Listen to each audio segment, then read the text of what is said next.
Helena Carmichael's back was on fire, the leather whip having torn through her dress and skin in 9 brutal strikes, while the women of Fort Klamath watched with cold satisfaction, and the men pretended not to see. The post they had tied her to still stood in the center of the settlement square, blood staining the wood where her forehead had pressed during the punishment they called justice. She had committed no crime except being born with a face that made wives nervous and a figure that drew eyes she never asked for. And now she lay discarded in the dirt behind the blacksmith's shed like refuse, barely conscious, waiting for either mercy or death to claim her. The morning had started like any other morning in the Oregon Territory, with Helena carrying water from the creek and mending torn fabric in the boarding house where she worked for pennies and a place to sleep. She had learned long ago to keep her eyes down, to speak softly, to make herself as invisible as a woman with her features could possibly manage. Her auburn hair stayed pinned tight under a bonnet that she wore even in the summer heat. Her dresses were always high-necked and plain, made from the cheapest fabric she could afford. She smiled at no one. She engaged in no conversation beyond what was absolutely necessary. She walked quickly through the streets, her eyes fixed on the ground in front of her. But invisibility was a luxury Fort Klamath refused to grant her. The trouble started 3 days ago when Margaret Holloway, the wife of the fort supply officer, saw her husband help Helena carry a heavy bucket of wash water. He had simply steadied the bucket when it tipped, his hand touching hers for no more than a second. Nothing more. A simple act of courtesy that any decent man would have offered. But Margaret saw conspiracy in every kindness. She saw seduction in every glance. She saw Helena as a threat to everything she held dear, her marriage, her position, her sense of control over her own life. That evening, she gathered the other officers' wives in her parlor. They drank tea from fine china cups and spoke in hushed, venomous tones about the girl who thought herself too beautiful for honest work. The girl who flaunted her looks to steal husbands. The girl who walked through their settlement like she owned it. The girl who needed to be taught a lesson about pride and place. Helena knew nothing of this meeting. She had no idea that her fate was being decided over tea and biscuits in a room she had never entered. She only knew that the next morning, when she walked to the well, women turned their backs. When she entered the general store, conversation stopped mid-sentence. When she tried to buy flour, the shopkeeper told her they had nothing to sell to her kind. His eyes would not meet hers. His hands shook slightly as he pointed to the door. She returned to the boarding house confused and frightened, her stomach tight with a fear she could not name. Mrs. Porter, the boarding house owner, met her at the door with a face like stone. "Pack your things," she said. "You are no longer welcome here." Helena tried to protest. She had paid her rent on time. She had done nothing wrong. She had broken no rules. She had caused no trouble. But Mrs. Porter would not listen. "The wives have spoken," she said, as if those words explained everything. As if the wives were judges and jury and executioner all at once. "You will leave Fort Klamath by sunset, or they will make you leave. And you do not want them to make you leave." Helena gathered her few belongings into a worn carpet bag. A spare dress. A brush that had been her mother's. A small Bible with her father's name written inside the cover. A photograph of her parents on their wedding day, already fading to sepia. She had nowhere to go. Her parents had died of fever 2 winters ago, leaving her alone in a world that had no patience for orphaned girls. She had no siblings, no family, no friends willing to risk the wrath of the officers' wives by taking her side. She walked to the edge of the settlement as the sun began to sink behind the pine trees, painting the sky in shades of orange and red that looked like fire. She thought perhaps she could sleep in the woods and start walking toward the next town at first light. Maybe in another place, things would be different. Maybe in another town, she could start fresh. But the women had other plans. They came for her just as darkness settled over the fort like a heavy blanket. 6 of them, led by Margaret Holloway, their faces twisted with righteous fury. They carried torches that cast dancing shadows on the ground. They grabbed Helena by the arms and dragged her back toward the square. She tried to scream, but one of them stuffed a rag in her mouth, the fabric tasting of lamp oil and dirt. She tried to fight, clawing at their hands, kicking at their legs, but they were many and she was alone. They tied her to the whipping post in the center of the square.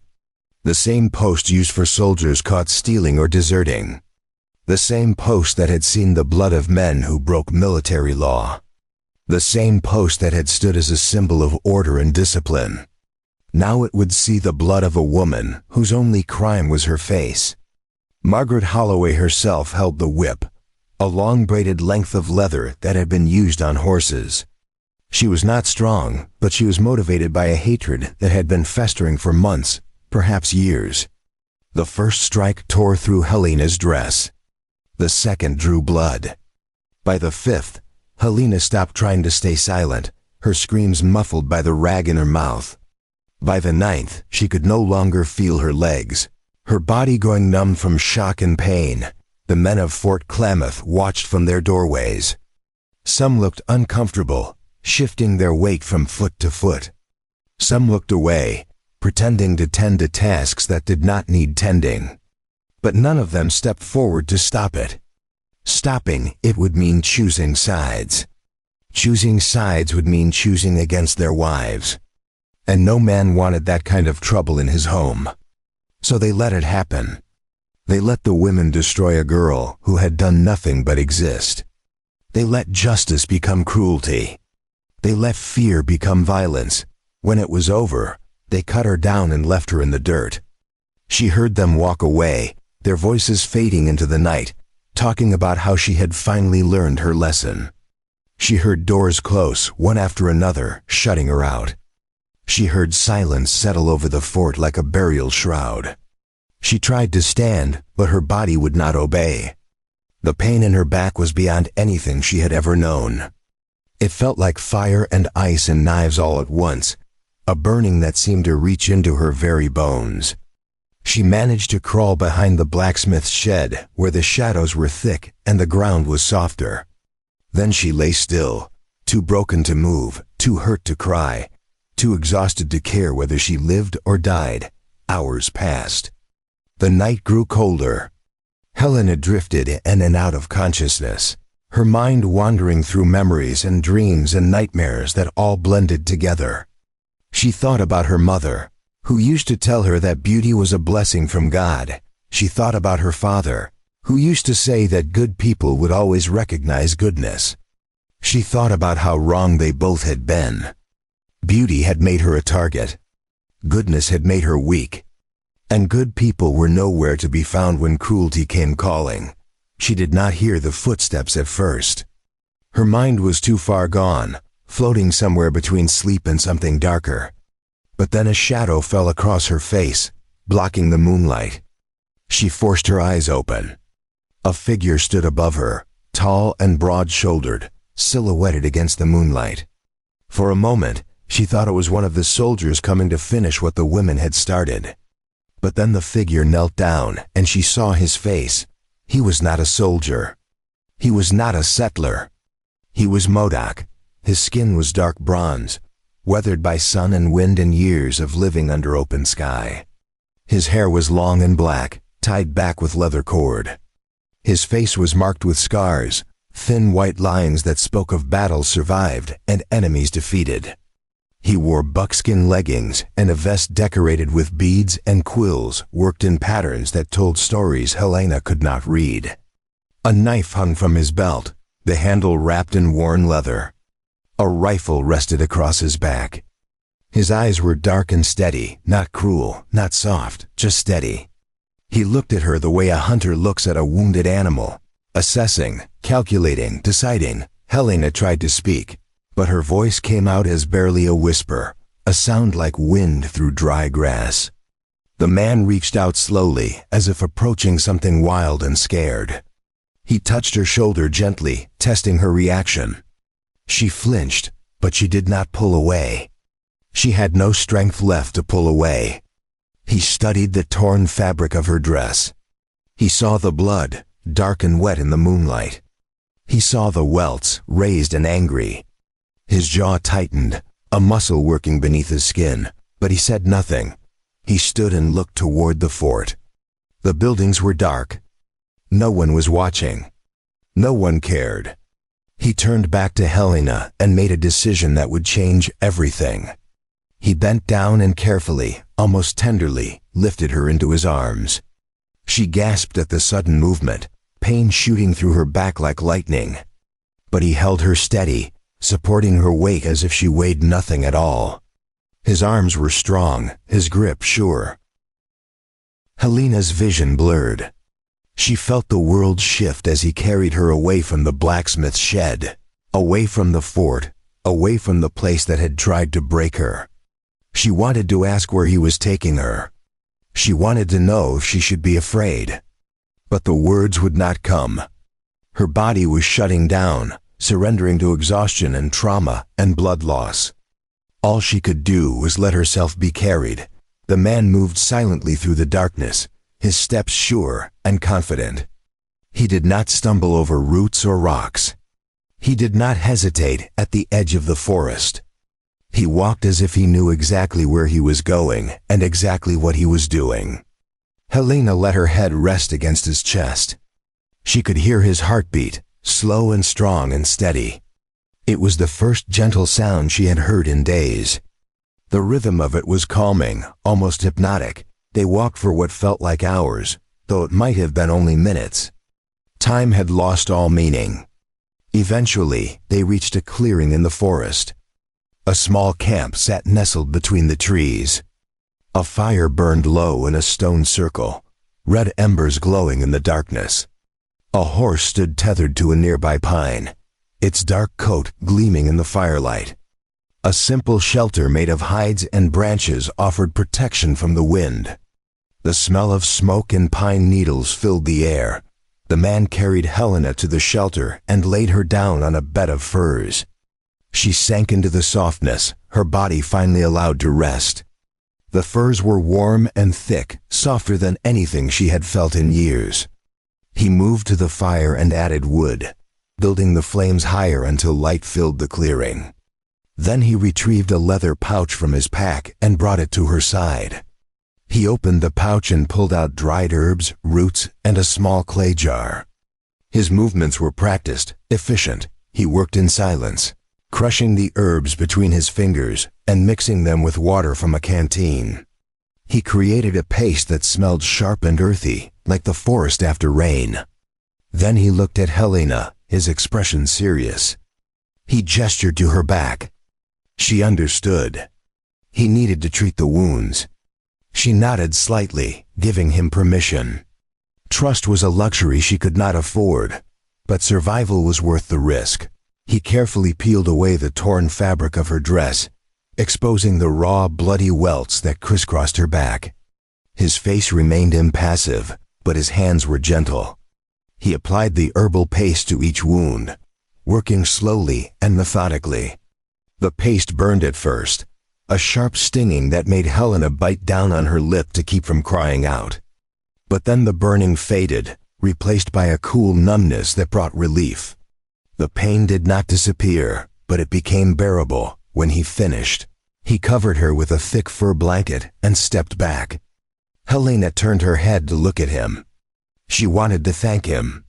She wanted to ask his name.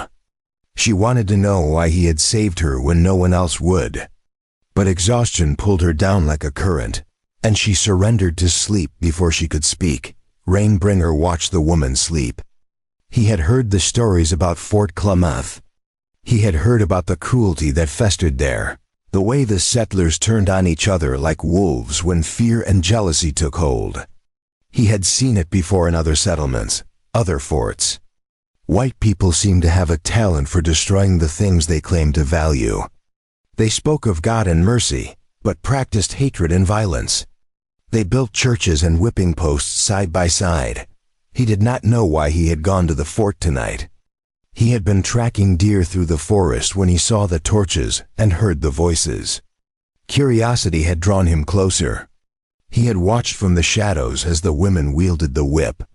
He had watched the men do nothing. And when they left her in the dirt like garbage, something inside him made a choice.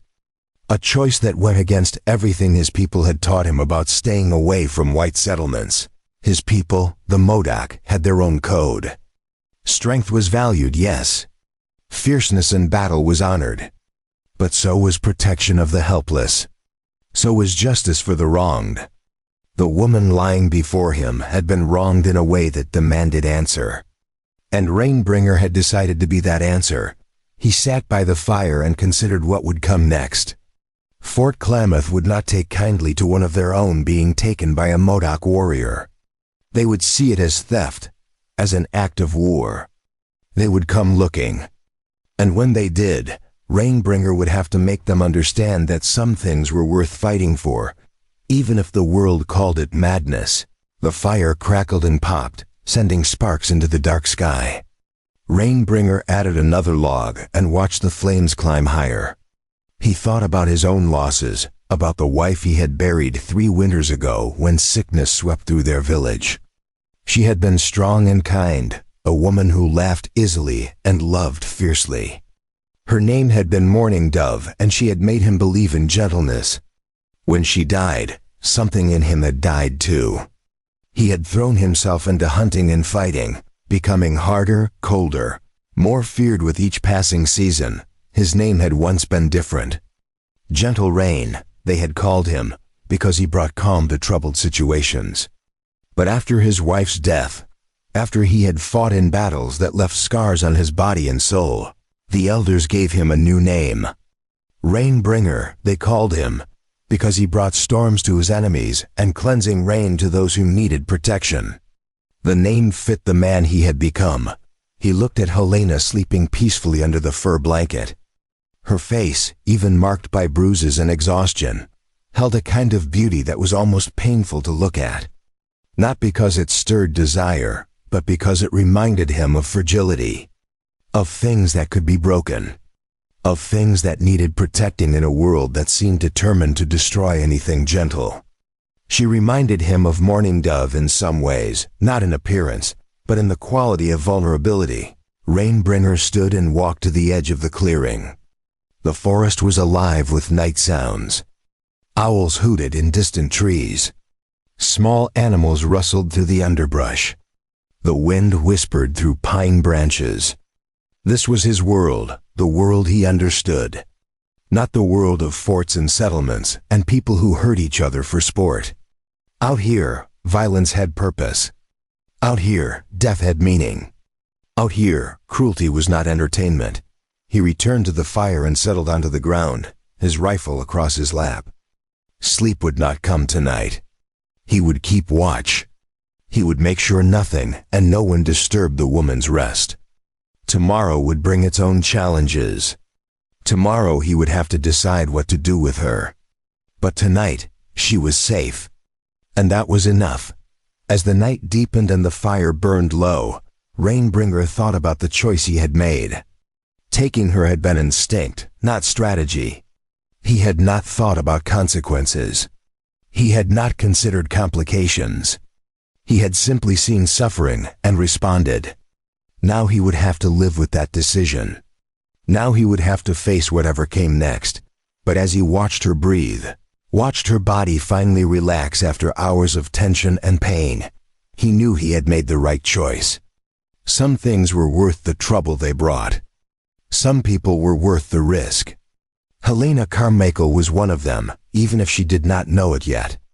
Even if she never knew it, Helena woke to the smell of smoke and roasting meat.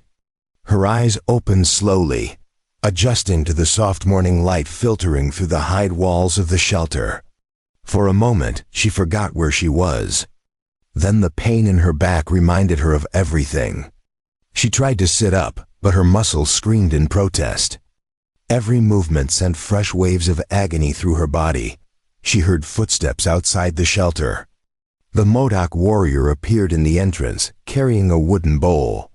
Steam rose from whatever was inside. He knelt beside her and held out the bowl.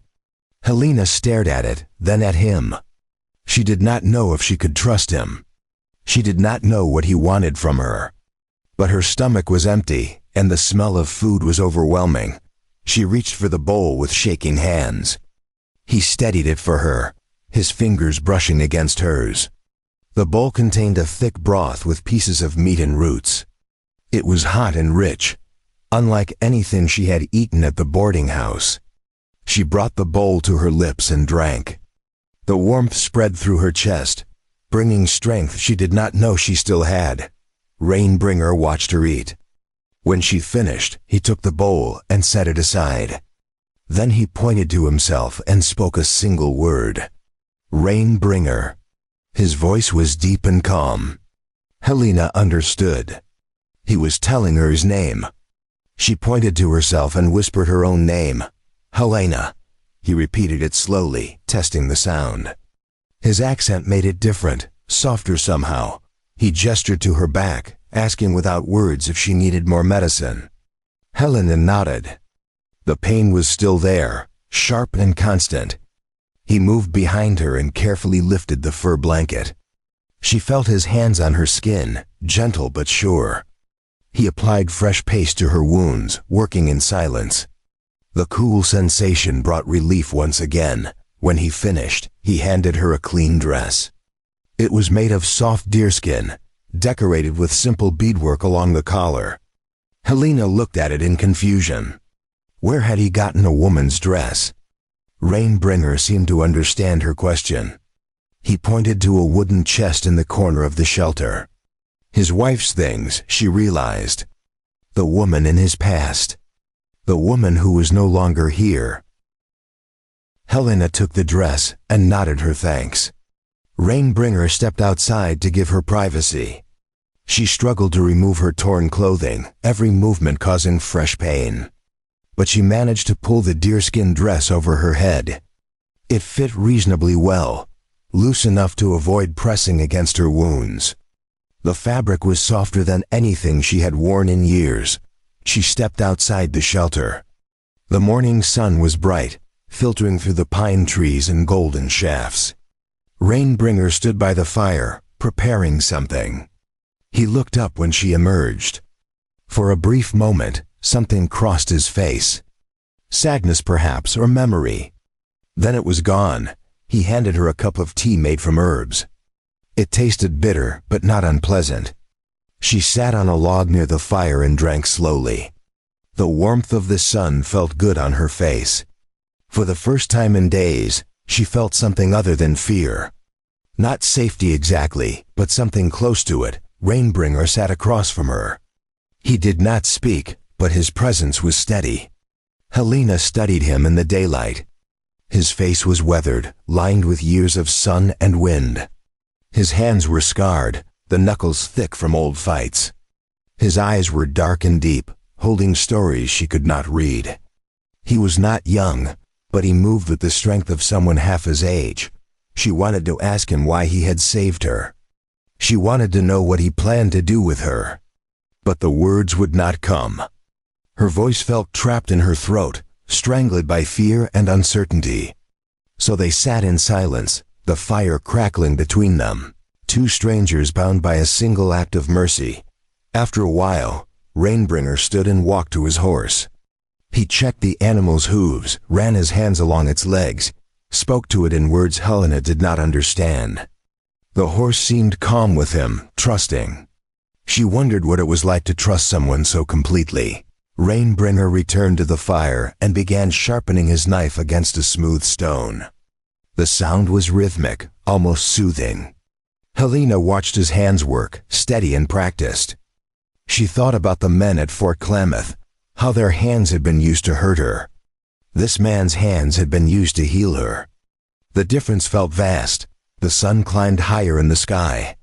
Helena felt exhaustion pulling at her again.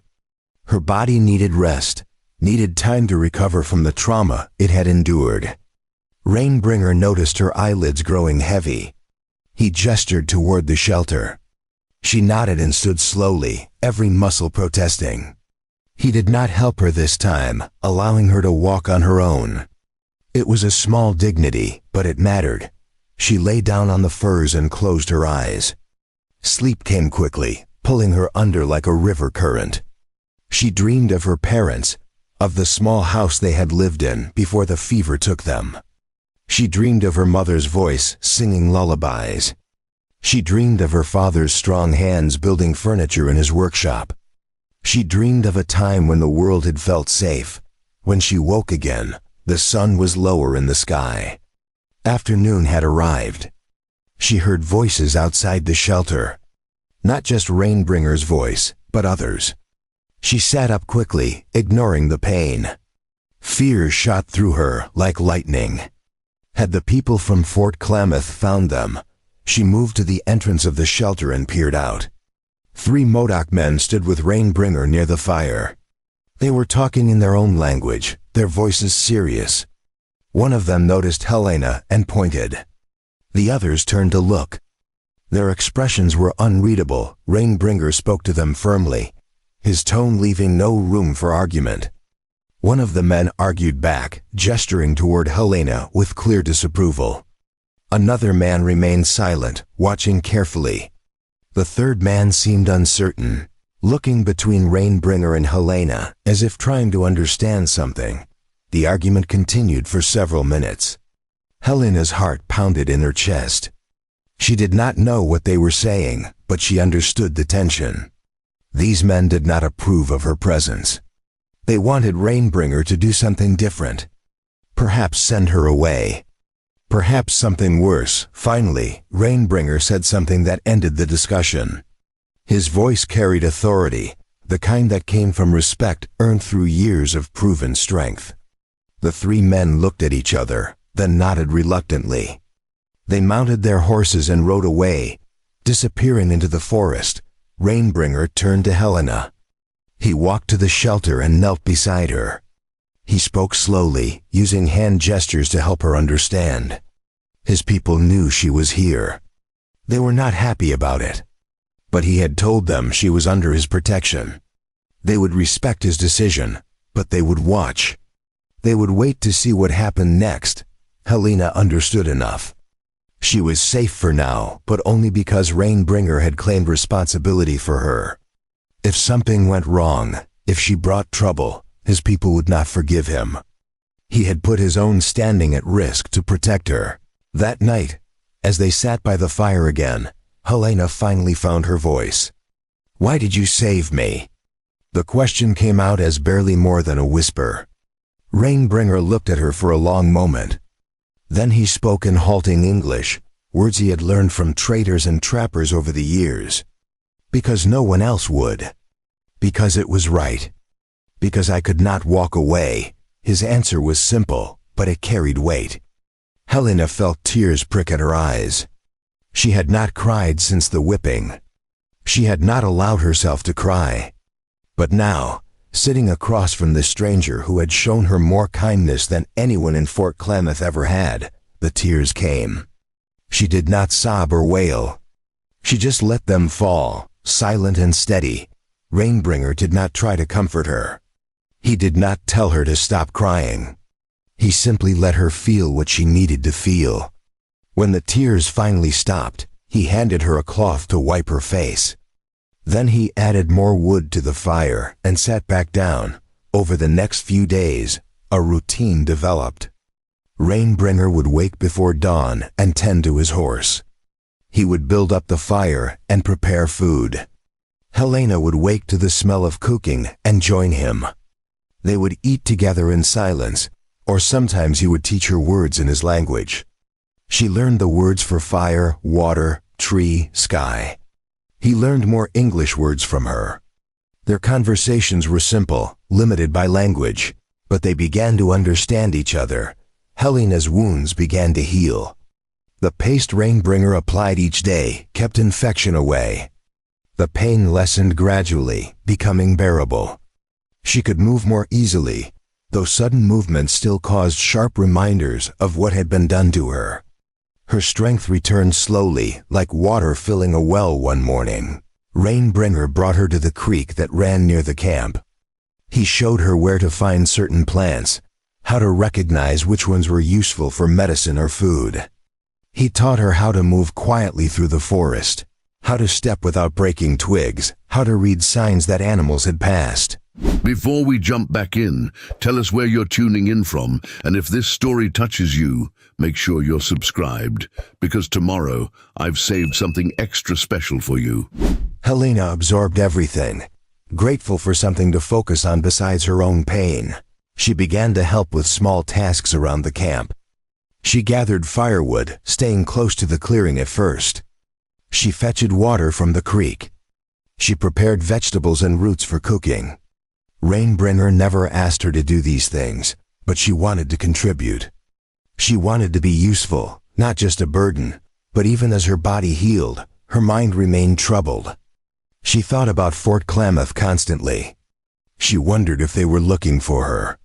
She wondered if Margaret Holloway felt satisfied with what she had done. She wondered if any of the men who had watched felt shame. Probably not. Probably they had already forgotten her. Rainbringer seemed to sense her troubled thoughts. One evening, as they sat by the fire, he spoke. "You think about them. The fort people."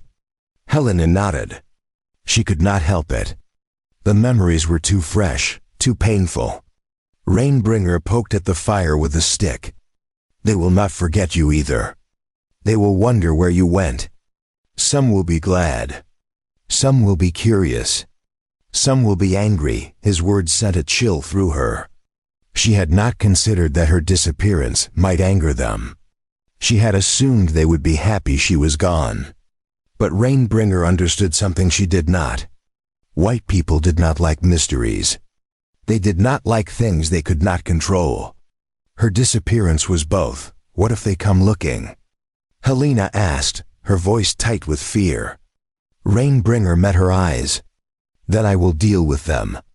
His tone was calm, but there was steel underneath. Helena believed him. She had seen the way he moved, the way he carried himself. He was not a man who made empty promises, but despite his assurance, Helena felt unease growing in her chest. She had brought trouble to this man who had shown her nothing but kindness. She had put him at risk. His own people were already suspicious. If Fort Klamath came looking, if there was violence, it would be her fault. That night, she lay in the shelter unable to sleep. The wind moved through the trees outside, making sounds like whispers. She thought about leaving. She could slip away in the darkness, walk until she found another town, another place where no one knew her. It would be safer for Rainbringer. It would remove the burden she had become, but even as she thought it, she knew she would not leave. Not because she was too weak to travel, though that was partly true, but because something had taken root in her during these days at the camp. Something she had not felt since her parents died. A sense of belonging, however fragile. A sense that she mattered to someone. She finally drifted off to sleep as the fire outside burned low. She did not hear Rainbringer rise in the night. She did not see him stand at the edge of the clearing, looking out into the darkness. She did not know that he too was thinking about Fort Klamath. About the trouble that might come. About the choice he had made and the price it might demand. But Rainbringer was not a man who regretted his choices. He had learned long ago that some things were worth fighting for. Some things were worth dying for. And as he looked back at the shelter where Helena slept, he knew she had become one of those things. The next morning brought clouds heavy with the promise of rain. Rainbringer studied the sky with the practiced eye of someone who had spent his entire life reading weather. A storm was coming. A big one. He began securing the camp, tying down hides, moving supplies under cover. Helena helped without being asked, following his lead. The first drops fell as they finished. Then the sky opened up, releasing water in sheets. Rain pounded on the hide roof of the shelter. Thunder rolled across the mountains. Lightning split the sky in brilliant white flashes. Helena sat inside, listening to the storm rage. Rainbringer sat near the entrance, watching the rain fall, This is why they call you Rainbringer, Helena said. It was the first time she had initiated conversation. Rainbringer looked at her, surprised. Then a small smile crossed his face. Yes, I bring the rain. Good rain for crops. Bad rain for enemies. Today, just rain. They sat in comfortable silence as the storm continued. The air smelled of wet earth and pine. The temperature dropped, making the shelter feel cozy despite its simplicity. Helena pulled a fur blanket around her shoulders and watched Rainbringer's profile in the dim light. His face was relaxed, peaceful even. The storm did not trouble him. As afternoon turned to evening, the rain finally stopped. The world outside was fresh and clean, dripping with water. Rainbringer stepped out to check on his horse and survey any damage. Helena followed him. Puddles covered the ground. Water dripped from pine needles. The air was cool and sweet. They were standing by the fire circle when Rainbringer suddenly went still. His head turned toward the forest. His hand moved to his knife. Helena felt fear spike through her. "What is it?" she whispered. He held up a hand for silence. Then she heard it too. Horses, multiple horses. Coming through the forest. Coming toward the camp, Rainbringer moved quickly. He grabbed his rifle and positioned himself between Helena and the direction of the sound. She stood frozen, her heart hammering. Were they from Fort Klamath? Had they finally come? Rainbringer's jaw was set, his body tense and ready. The horses emerged from the trees. But they were not soldiers. They were Modoc warriors. The same 3 men who had visited days before, plus 2 more. They rode into the clearing and stopped. Their faces were grim. The leader spoke rapidly to Rainbringer in their language. Rainbringer's expression darkened with each word. Helena did not need to understand the language to know something bad had happened. The tension in the air was thick. Rainbringer argued with the men, his voice rising. One of the warriors pointed at Helena, speaking harshly. Another warrior shook his head, looking troubled. Finally, Rainbringer turned to Helena.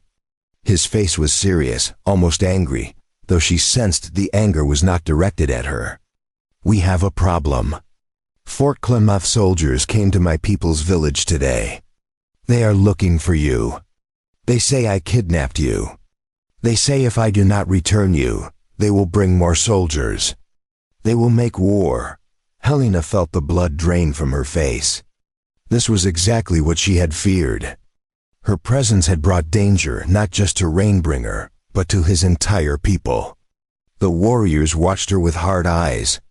She understood their anger. She was a threat to their safety. She was a white woman who had brought white man's trouble to their land. "What do they want you to do?" Helena asked, though she already knew the answer. Rainbringer's jaw tightened. "They want me to take you back. To avoid war. To protect our people." Helena nodded slowly. It made sense. It was the logical choice. One woman's life was not worth the lives of an entire village. She looked at Rainbringer, trying to keep her voice steady. "Then you should take me back. It is the right thing to do." But even as she said the words, terror flooded through her. Going back to Fort Klamath meant returning to the people who had whipped her. It meant facing Margaret Holloway and the other women who hated her. It meant punishment, possibly death. Rainbringer stared at her for a long moment. Then he turned to the warriors and spoke. His words were firm, final. The warriors erupted in protest. One of them shouted. Another made an aggressive gesture. But Rainbringer stood his ground, his voice cutting through their objections like a blade. When he finished speaking, the clearing fell silent. The warriors looked at each other, shock and disbelief on their faces. Then, one by one, they turned their horses and rode away. Rainbringer watched them go, his expression unreadable. Helena's voice shook when she spoke. "What did you tell them?" Rainbringer turned to face her. His eyes were dark and intense. "I told them I will not return you. I told them if Fort Klamath wants war, they will have it. I told them you are under my protection, and I do not break my word. Not for soldiers. Not for anyone. Helena stared at him, unable to process what she had just heard. You would risk war for me? Rainbringer's expression softened slightly. I would risk war for what is right. You did nothing wrong. They hurt you. They threw you away. Now they want you back so they can finish what they started. I will not allow it. Tears filled Helena's eyes again. No one had ever defended her like this. No one had ever stood against the world for her sake. She did not know what to say. She did not know how to express what she felt. So she simply whispered, "Thank you." Rainbringer nodded. Then his expression turned serious again. But you must understand. This choice has consequences. Soldiers will come. There may be fighting. Blood may be spilled. My people may suffer because of this decision. You need to know what I have done. I know, Helena said. And I am sorry. I never wanted to bring you trouble. Rainbringer shook his head. You did not bring trouble. They did. You are just a woman trying to survive. They are the ones who created this problem. Not you. As darkness fell over the camp, Helena sat by the fire and tried to understand how her life had led to this moment. She had been a girl who wanted nothing more than to be invisible. Now she was at the center of a conflict that might lead to war. All because of a face she did not ask for, and men and women who could not control their own jealousy and hate. Rainbringer sat beside her, his rifle across his lap. Tomorrow, he said quietly, we will need to move camp. Find a place harder to find. Prepare for what comes next. Helena nodded. She knew he was right. The storm that was coming would not be made of rain and thunder. It would be made of bullets and blood. And she would be the reason for it. But as she looked at Rainbringer's profile in the firelight, she felt something unexpected. Not just gratitude, but determination. If this man was willing to fight for her, then she would find a way to be worth that fight. She would not be helpless. She would not be a burden. She would become strong. And whatever came next, they would face it together. Rainbringer woke Helena before dawn. The sky was still dark, stars fading into purple light. He moved quickly, gathering supplies, rolling furs, packing everything they would need. Helena rose without question and helped him dismantle the camp. Her back still ached, but the pain was manageable now. She worked steadily, following his lead, learning the rhythm of survival. Within an hour, the camp was gone. No trace remained except flattened grass and cold ashes. Rainbringer scattered the ashes and covered them with dirt and leaves. He walked the perimeter, checking for anything they might have missed.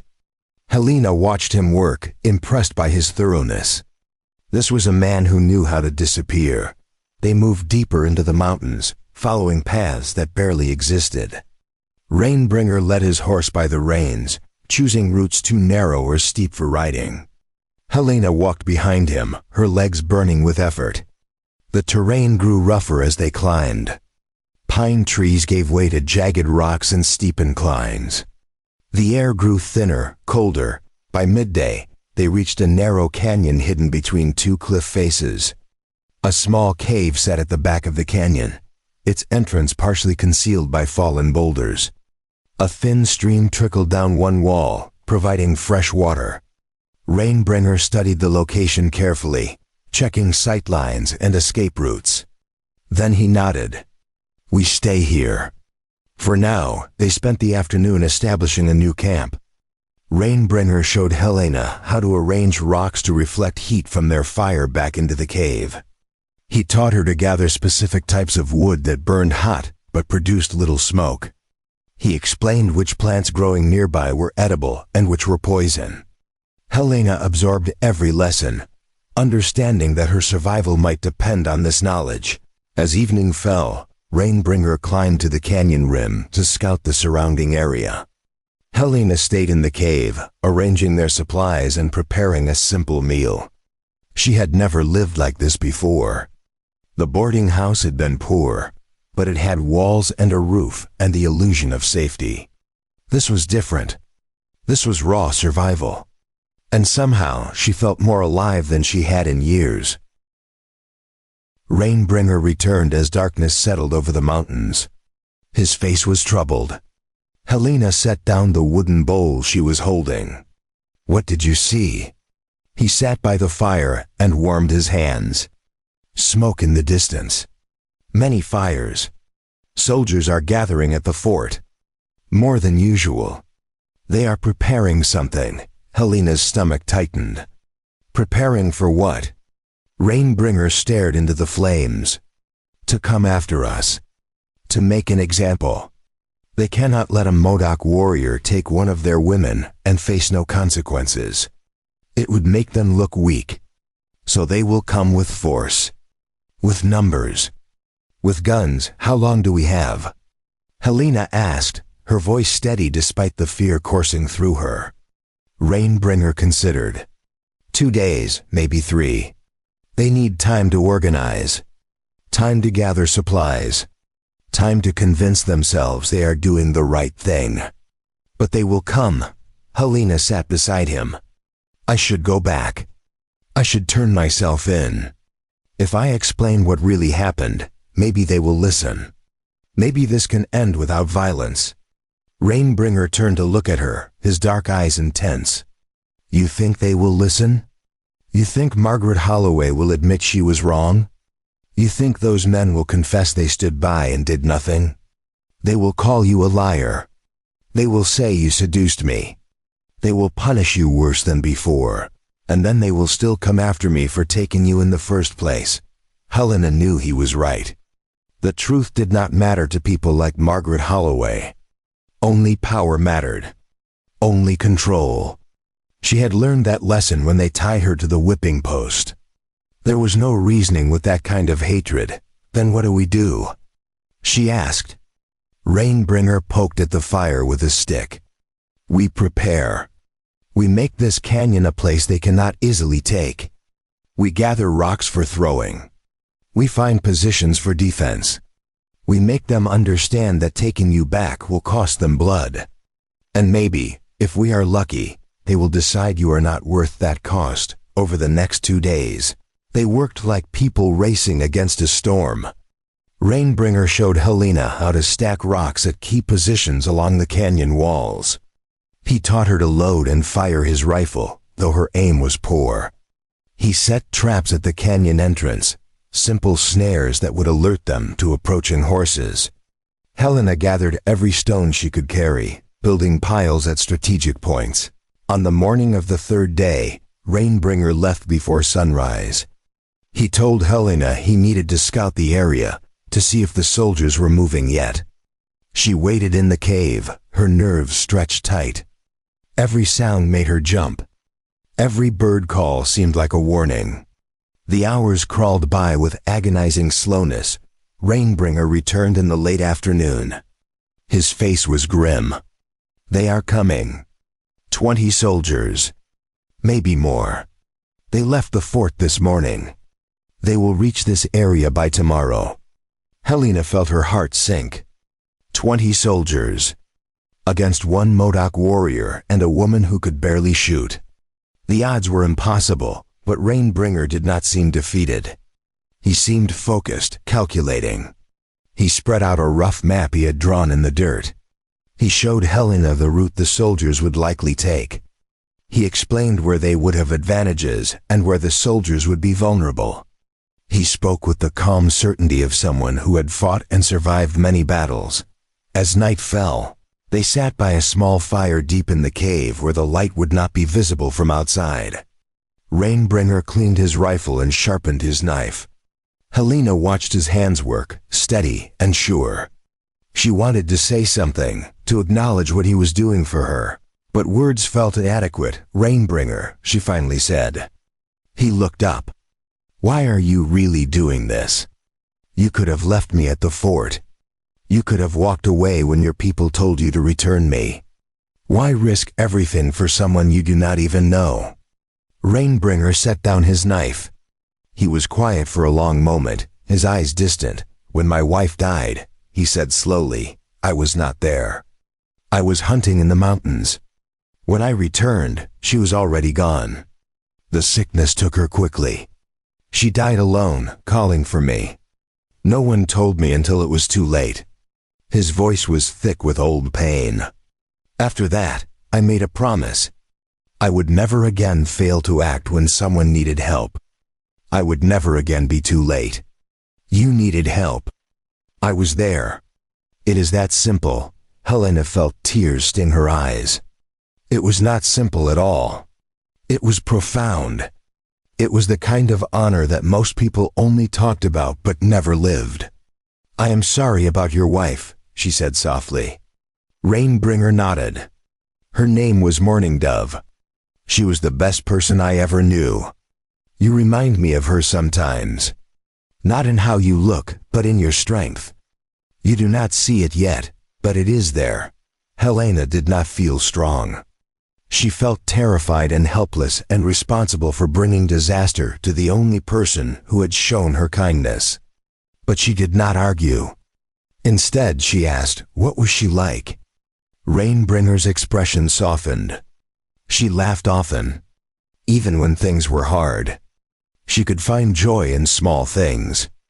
A flower, a bird singing. The way sunlight hit water. She taught me that strength is not just about fighting. It is about holding on to goodness, even when the world tries to take it from you. They talked late into the night, sharing stories of the people they had lost and the lives they had lived before fate brought them together in that clearing behind the blacksmith's shed. Helena told him about her parents, about the small farm they had worked, about her father's woodworking and her mother's singing.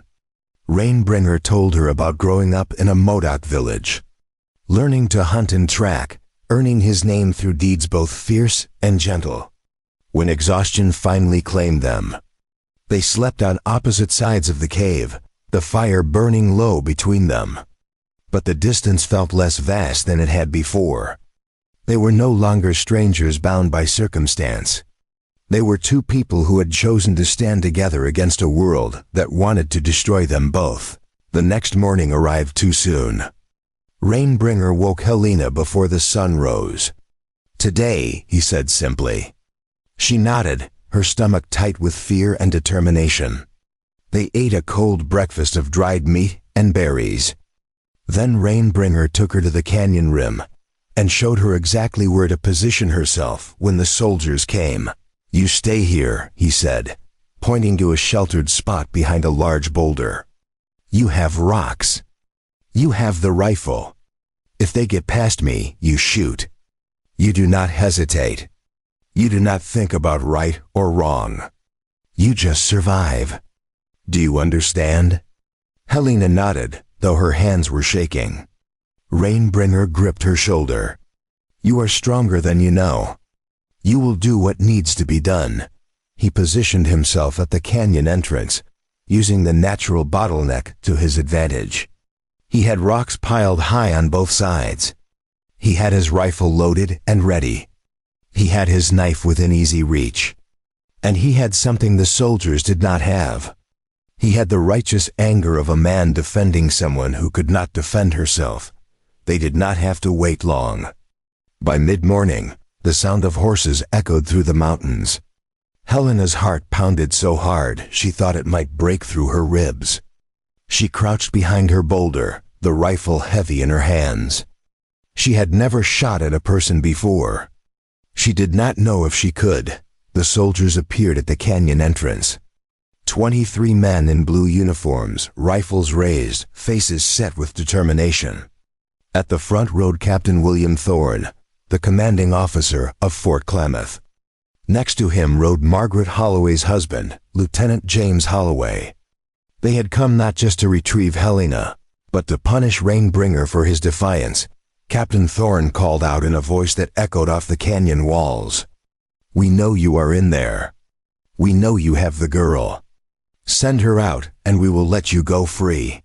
Keep her, and we will take her by force. You cannot win this fight. Surrender now and avoid bloodshed.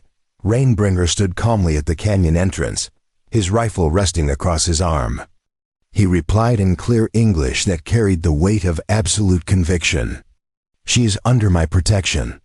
She committed no crime. You punished her for nothing. You threw her away like garbage. You do not get to reclaim her now. Turn around and go home. This is your only warning. Lieutenant Holloway's face reddened with rage. You savage. You kidnapped a white woman. You will hang for this.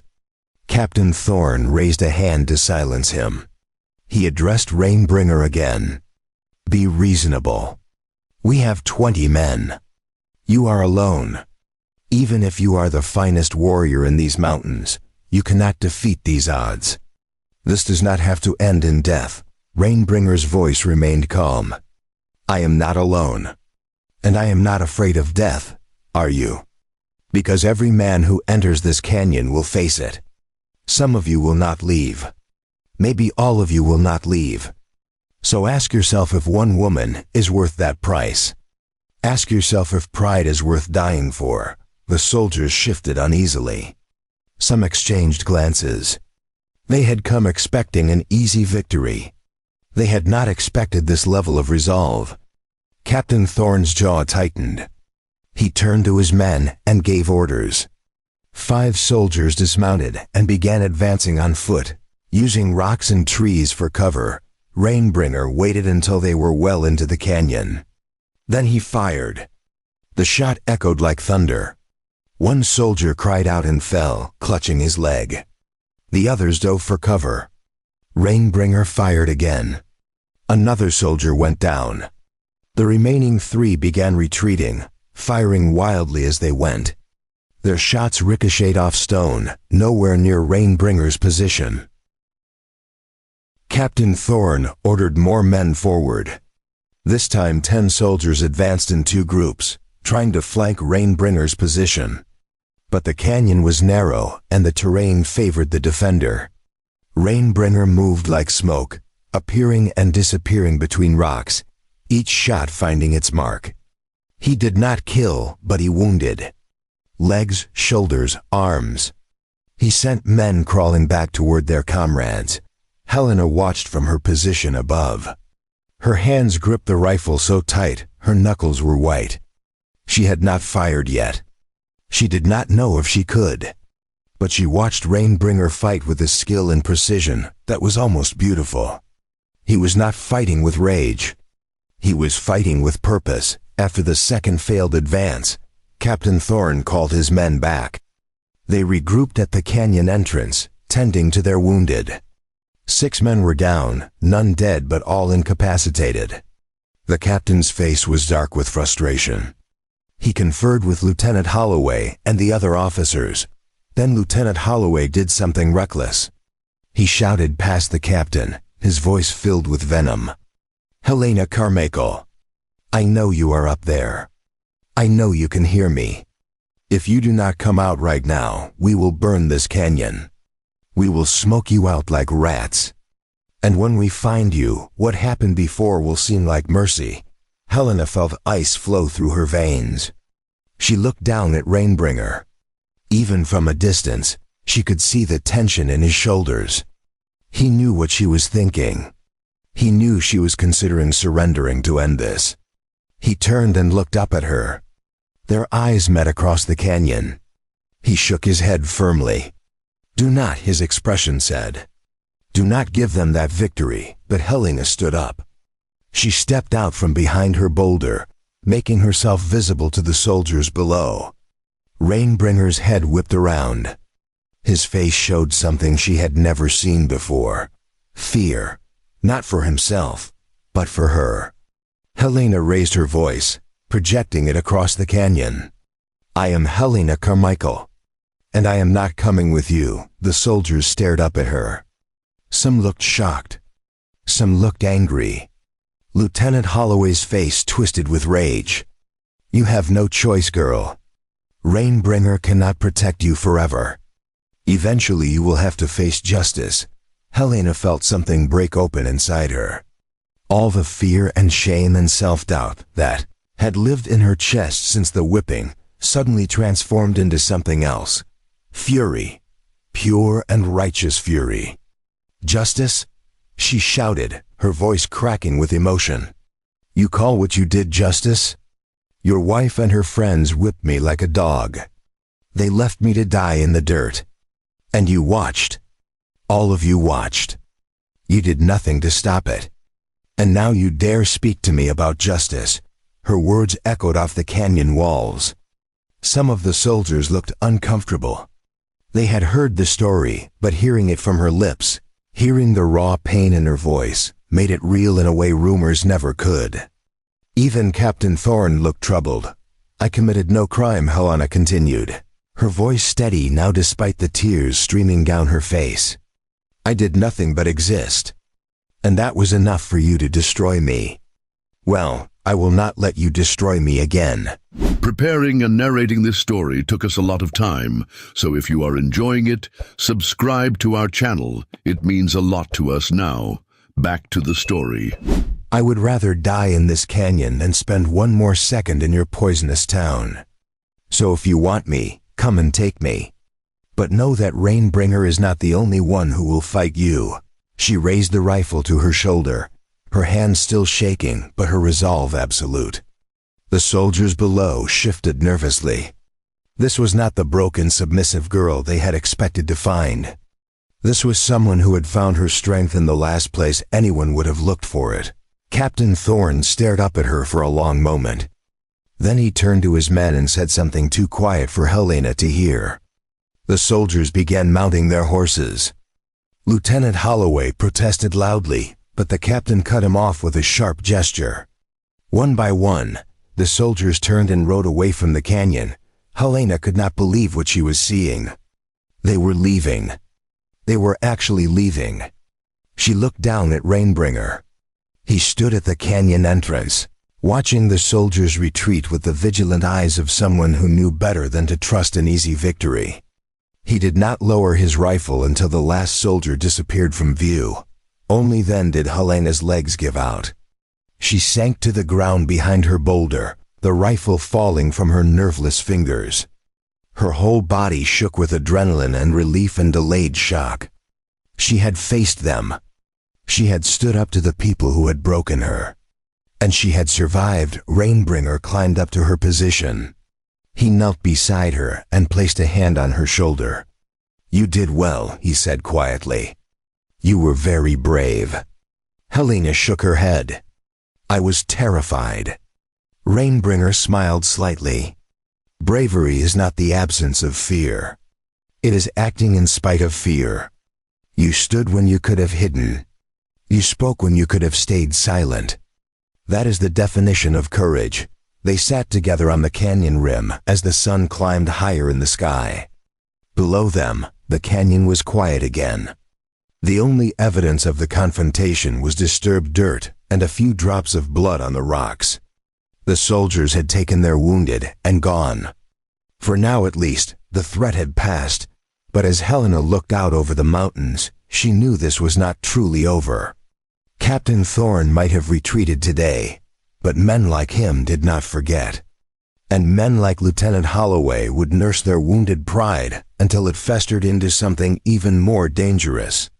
The question was not whether trouble would come again. The question was when Rainbringer seemed to read her thoughts. "We cannot stay here," he said. "They know where we are now. We need to move again. Find somewhere even more remote. Somewhere they will not think to look." Helena nodded. She was exhausted, but she understood the necessity. Running was their only option now. As they climbed down from the rim and began packing up their camp once more, Helena felt something shift inside her. She was not the same woman who had been tied to that whipping post. She was not even the same woman who had woken up in Rainbringer's camp just days ago.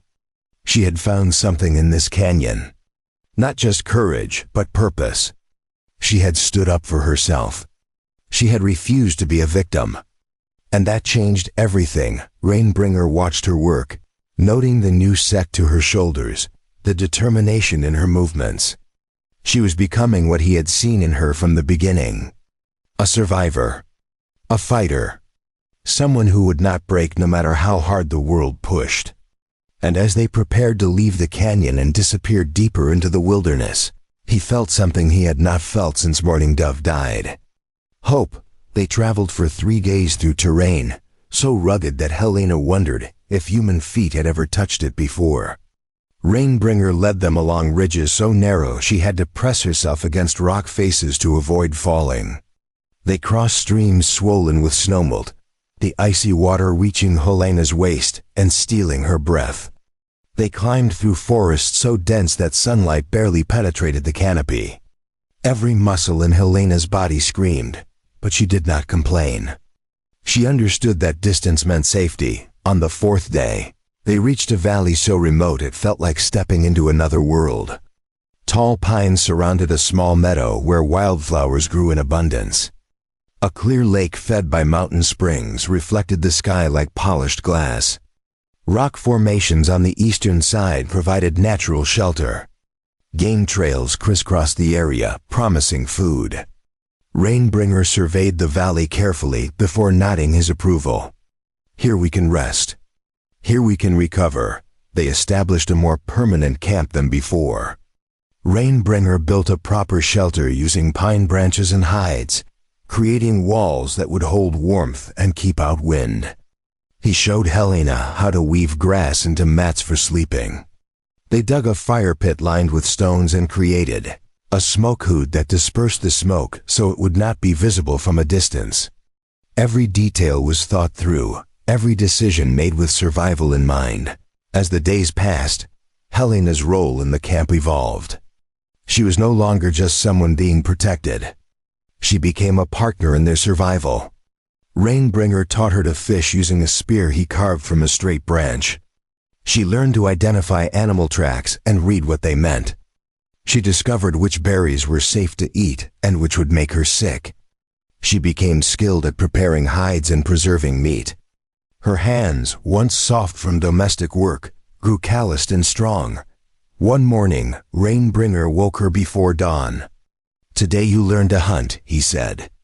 Helena followed him into the forest, moving as quietly as he had taught her. They tracked a deer for hours, Rainbringer pointing out broken twigs, disturbed leaves, the pattern of hoofprints in soft earth. When they finally found the deer grazing in a small clearing, Rainbringer handed Helena his bow.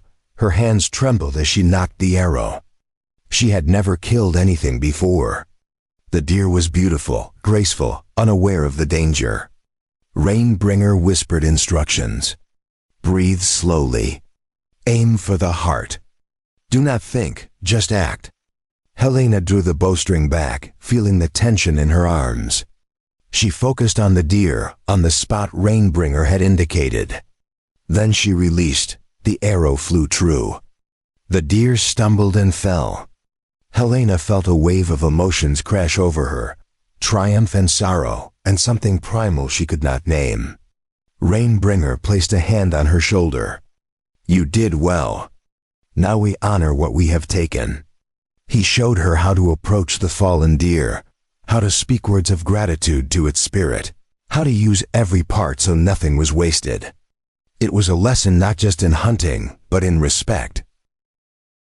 That night, they ate the meat Helena had provided. She felt different, changed by the act of taking a life to sustain her own. Rainbringer noticed her quiet mood.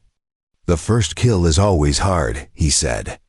"It means you still have your humanity. The day it becomes easy, that is when you should worry." Helena nodded, understanding that survival required difficult choices. But those choices should never be made lightly. Weeks passed in the valley. Helena's wounds healed completely, leaving only faint scars across her back. Her body grew stronger from the constant physical work. Her skin darkened from sun exposure. Her movements became more confident, more purposeful. She was no longer the frightened girl from Fort Klamath. She was becoming something else entirely. Rainbringer watched her transformation with quiet satisfaction. One evening, as they sat by the fire preparing the next day's supplies, he spoke. You have learned much. You are no longer helpless. This is good. Helena looked at him curiously. Why does it matter so much to you that I am not helpless? Rainbringer was quiet for a moment. Because helpless people are victims. And victims attract predators. But strong people, people who can defend themselves, they command respect. Even from enemies. Helena considered his words. Is that why you trained me? So I would command respect? Rainbringer shook his head. I trained you because you needed to survive. But yes, also because I wanted you to see your own strength. You have been told your whole life that your value comes from your appearance. That you are only worth what others see when they look at you. I wanted you to know that your value comes from what you can do. From your skills. From your courage. From the choices you make. His words touched something deep inside Helena. No one had ever spoken to her this way. No one had ever valued her for anything beyond her face. She felt tears prick her eyes, but she blinked them back. Thank you, she said simply.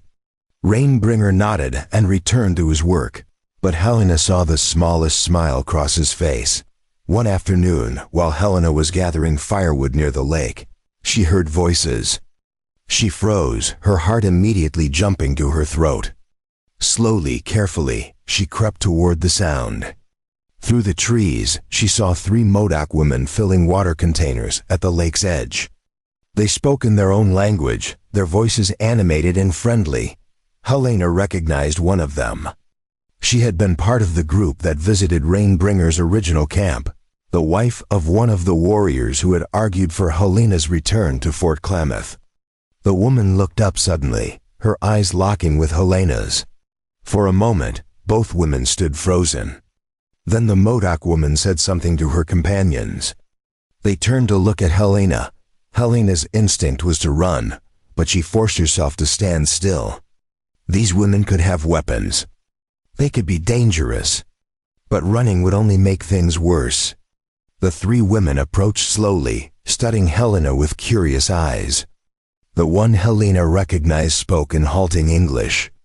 You are the one Rainbringer protects. Helena nodded. Yes, I am Helena, the woman gestured to herself. I am Swiftwater. These are my sisters, Dovesong and Autumnfire. We came to see with our own eyes. The men in our village, they tell stories. They say you are weak. They say you bring trouble. They say Rainbringer is foolish. Swiftwater stepped closer, her gaze sharp and assessing. But I do not see weakness. I see someone who survives. Helena was not sure how to respond. Your people want me gone. I understand why. I have brought problems to Rainbringer. I have made him an enemy of the soldiers. Swiftwater tilted her head. Did you ask him to save you? Helena shook her head. No, he chose that himself. Swiftwater nodded. Then the choice is his. And the consequences are his to bear. But you, what is your choice? Will you stay with him? Will you return to your people? Or will you run away again? The question struck Helena like a physical blow. She had not thought about it in those terms. She had been so focused on surviving day to day that she had not considered what she truly wanted. I do not know, she admitted. I only know that I cannot go back to Fort Klamath. They would kill me. Swiftwater's expression softened slightly. Then you must decide what life you want instead. Because running forever is not living. It is just slow dying. The 3 women stayed for an hour, showing Helena plants she had not learned about yet, teaching her words in their language, asking questions about her life before. They were not warm exactly, but they were not hostile either. They were testing her, measuring her worth. When they finally left, Swiftwater turned back. We will tell the others what we saw. We will tell them you are not what the men said. What they believe after that is their choice. Helena returned to camp deep in thought. Rainbringer looked up from the fish he was cleaning. You met Swiftwater. Helena was not surprised he knew. You saw them? Rainbringer shook his head. I smelled the sage oil she wears. And I heard voices. I did not interfere because if they wanted to harm you, they would not have talked first. What did she say? Helena repeated the conversation. Rainbringer listened carefully. Swiftwater is wise. Her question was a good one. Have you thought about what you want? Helena sat down across from him. All I have wanted since the whipping was to survive. To be safe, but Swiftwater is right. Surviving is not the same as living. I need to decide what kind of life I want. Rainbringer set down his knife. And what do you think you want? Helena looked around the valley, at the shelter they had built, at the life they had created together in this remote place. I do not want to go back to white settlements. I do not belong there anymore. But I also do not know if I belong here, in your world. I am caught between two places, fitting in neither. Rainbringer was quiet for a long moment. Then he spoke carefully. When Morning Dove died, I thought I would never feel whole again. I thought I would spend the rest of my life half empty, just going through motions. But then I found you in the dirt behind that shed. And I made a choice. I chose to act instead of walking away. And that choice gave me purpose again. It gave me something to fight for. He looked at Helena directly. You do not have to choose between two worlds. You can create your own world. You can decide what matters to you and build a life around that. It will not be easy. People from both sides will judge you. But if you are true to yourself, if you live according to your own values, then you will find peace.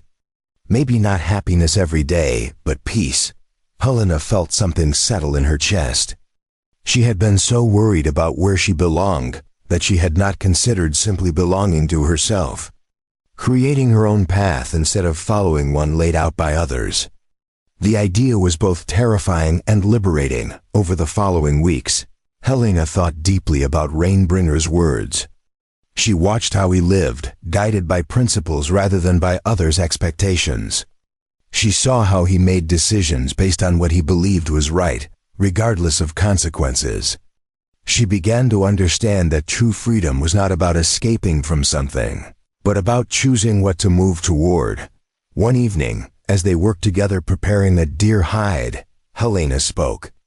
I have made a decision. Rainbringer looked up, waiting. I want to stay here. With you. Not because I have nowhere else to go, but because this is where I choose to be. I want to learn your ways. I want to become strong enough to stand beside you, not behind you. I want to build a life that is mine, not one that someone else designed for me. Rainbringer studied her face. You understand what you are choosing. You will never be fully accepted by my people. You will be an outsider who chose to live as we do. And your own people will consider you a traitor. You will belong to neither world. Helena met his gaze steadily. I understand. But I would rather be an outsider who lives authentically than spend my life pretending to be something I am not. I am done caring what others think of me. Rainbringer nodded slowly. Then you will need a new name. Helena is a white woman's name. If you choose this life, you need a name that reflects who you are becoming. Helena considered this. What would you call me? Rainbringer thought for a moment. Among my people, names are earned through deeds. You faced soldiers with courage when you could have hidden. You stood on that canyon rim and refused to surrender. You spoke truth to power. He paused. I would call you Stands with Thunder. Because you stood firm when the storm came. Because you did not break. Stands with Thunder. Helena repeated the name slowly, testing how it felt. It was strong. It was fierce. It was nothing like the soft feminine name her mother had given her. But it fit the person she was becoming. Yes, she said. That is my name now. Rainbringer smiled, a rare full smile that transformed his usually serious face. Then we must honor this choice properly.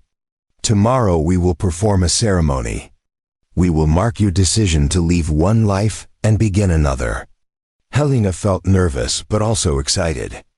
She was about to step fully into a new identity, leaving behind everything she had been. It was terrifying. It was exhilarating. The next day, Rainbringer took her to a sacred place he knew, a hot spring hidden in rocks where steam rose into the cold air. He explained that water represented both ending and beginning. She would wash away her old life and emerge into her new one. Helena entered the water, feeling it embrace her like warm silk. She stayed under the surface for a long moment, eyes closed, letting go of Helena Carmichael and everything that name carried. When she emerged, Rainbringer was waiting with new clothing he had prepared. A dress made of soft deerskin decorated with intricate beadwork, leggings for riding, moccasins that would allow silent movement through the forest. She dressed in these garments, feeling them against her skin, feeling how different they were from the restrictive dresses of Fort Klamath. Rainbringer then used natural dyes to paint symbols on her face and arms. He explained each one. This represents courage. This represents new beginnings. This represents protection. When he finished, he held up a polished piece of metal so she could see her reflection. The woman staring back at her was unrecognizable from the girl who had cowered in the boarding house. This woman looked fierce, capable, free. That night, they sat by the fire and Rainbringer told her stories of his people, of their history and their struggles and their triumphs. He taught her songs in his language. He explained the beliefs and values that guided their lives. Helena listened intently, absorbing everything, committing it to memory. This was her heritage now, chosen rather than inherited, but no less meaningful. As the fire burned low, Rainbringer looked at her seriously. Tomorrow real training begins. If you truly want to stand beside me, you must become a warrior. Not just someone who can shoot a rifle or use a bow. A true warrior. Someone who can defend herself and others. Someone who understands strategy and survival at the deepest level. It will be harder than anything you have done so far. There will be pain. There will be failure. But if you persist, you will become something extraordinary. Stands with thunder. Formerly Helena Carmichael looked into the flames and felt resolve harden in her chest like steel. I am ready, she said. And she meant it. Whatever came next, whatever challenges awaited, she would face them. Not as a victim. Not as someone to be pitied or protected, but as someone who had chosen her own path and would walk it with her head held high. Rainbringer saw the determination in her eyes and nodded with satisfaction. He had saved a broken woman from death, but she had saved herself from something worse than death. She had saved herself from living a life dictated by fear and others' expectations. And in doing so, she had given him something precious. She had reminded him that redemption was possible, that new beginnings could emerge from the ashes of destroyed lives, that sometimes the most important thing a person could do was simply choose to stand when the world demanded they kneel. As stars filled the sky above their valley and the fire crackled between them, two survivors sat in comfortable silence. They had both lost everything. They had both been broken by circumstances beyond their control. But they had found each other in that brokenness. And together, they were building something that neither Fort Klamath nor anyone else could take away. They were building lives of their own choosing. Lives of purpose and meaning and hard-won dignity. The next morning would bring new challenges. There would be more training, more hardship, more moments of doubt. But there would also be growth and strength, and the quiet satisfaction of becoming more than the world had ever expected. Stands with Thunder was ready, and Rainbringer would be there beside her every step of the way. The training began with pain. Rainbringer woke Stands with Thunder before dawn and led her to a clearing where frost still clung to the grass. He handed her a long staff cut from hardwood. Today you learn to fight without weapons, he said. Because a warrior who depends only on guns and knives is helpless when those are taken away. She gripped the staff, Feeling its weight and balance, Rainbringer attacked without warning. His staff swung toward her ribs. She barely managed to block it, the impact jarring her arms. He struck again and again, each blow testing her reflexes and strength. Within minutes, Stands with Thunder was gasping for breath, her muscles burning. Rainbringer did not slow down. He pushed her harder, forcing her to react, to think, to move beyond exhaustion. When she finally collapsed in the dirt, he stood over her. "Get up, warriors do not quit." Stands with Thunder wanted to stay down, to rest, to admit defeat. But she thought about the woman she had been, the one who had accepted punishment without fighting back. That woman was gone. She pushed herself to her feet, raised her staff, and nodded. Again, they trained like this every morning for weeks. Staff fighting, hand-to-hand combat, wrestling, using an opponent's weight against them. Rainbringer showed no mercy during these sessions. He knocked her down repeatedly. He exploited every weakness. He pushed her to the edge of her endurance and then demanded more. But he also taught her how to read an opponent's body language, how to anticipate strikes, how to turn defense into offense in a heartbeat. Slowly, painfully, Stands with Thunder improved. Her blocks became faster, her counters more effective. She learned to use her smaller size as an advantage, slipping under Rainbringer's guard, striking at vulnerable points. One morning, she managed to sweep his legs and knock him to the ground. She stood over him, staff pointed at his chest, breathing hard. Rainbringer looked up at her and smiled. "Good. Now you are becoming dangerous." But physical training was only part of what Rainbringer taught her. In the afternoons, they worked on strategy and survival skills. He showed her how to move through hostile territory without being detected, how to read the land for signs of danger, how to find water in places that seemed dry, how to build shelter from nothing, how to treat wounds with what nature provided. Every lesson was practical, born from years of experience. One day, Rainbringer blindfolded her and led her deep into the forest. He removed the blindfold and said, "Find your way back to camp before sunset." Then he disappeared into the trees. Stands with Thunder stood alone, disoriented, with no clear sense of direction. Panic threatened to overwhelm her. But she forced herself to breathe slowly, to think clearly. She looked at the sun's position, remembering what Rainbringer had taught her about navigation. She studied the moss on trees, the way branches grew, the flow of water in a nearby stream. She followed her instincts and the knowledge he had given her. As the sun began to set, she emerged into their valley, exhausted but triumphant. Rainbringer was waiting. He nodded his approval. "You trusted what you know. This is wisdom." During the evenings, he taught her the deeper aspects of being a warrior. "It is not just about fighting," he explained. "It is about understanding when to fight and when to walk away. It is about protecting those who cannot protect themselves. It is about living with honor even when no one is watching. A true warrior is not someone who seeks violence, but someone who has the strength to prevent it." Stands with Thunder absorbed these lessons like a dry field absorbs rain.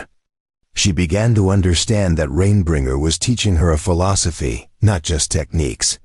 He was showing her how to live as a person of principle in a world that often had none. These evening conversations became as important to her as the physical training. 2 months into her training, Swiftwater returned to the valley. This time she brought 5 other Modoc women with her. They watched from a distance as Stands with Thunder sparred with Rainbringer. They saw her speed, her skill, her determination. When the sparring ended, Swiftwater approached. "You move like one of us now." "This is surprising." Stands with Thunder wiped sweat from her face. "I have a good teacher." Swiftwater studied her carefully. "Our men say you are still weak. They say Rainbringer wastes his time. But we women, we see differently. We know that strength comes in many forms." She gestured to the other women. "We came to test you ourselves. If you pass our tests, we will speak for you in our village. If you fail, we will tell everyone that Rainbringer's judgment is clouded. Stands with Thunder felt Rainbringer's eyes on her. This was important. If the women spoke for her, it could change everything with his people. What are your tests? Swiftwater smiled.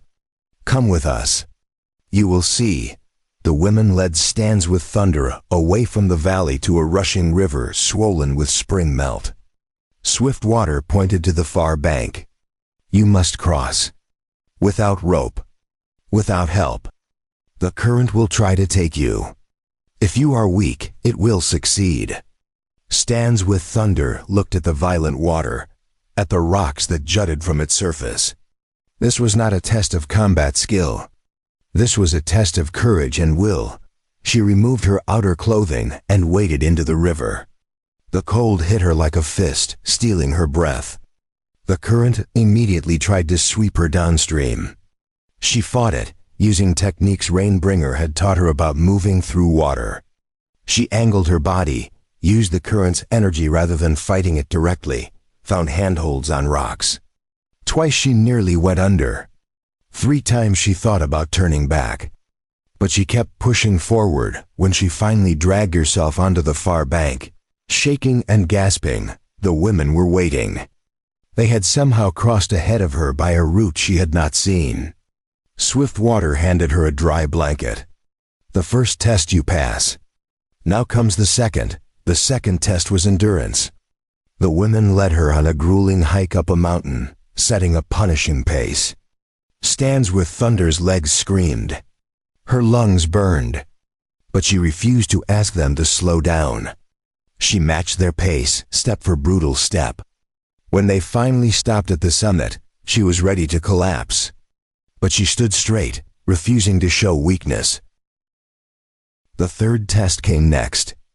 Dove Song, one of the women, handed her a knife and pointed to a rabbit caught in a snare.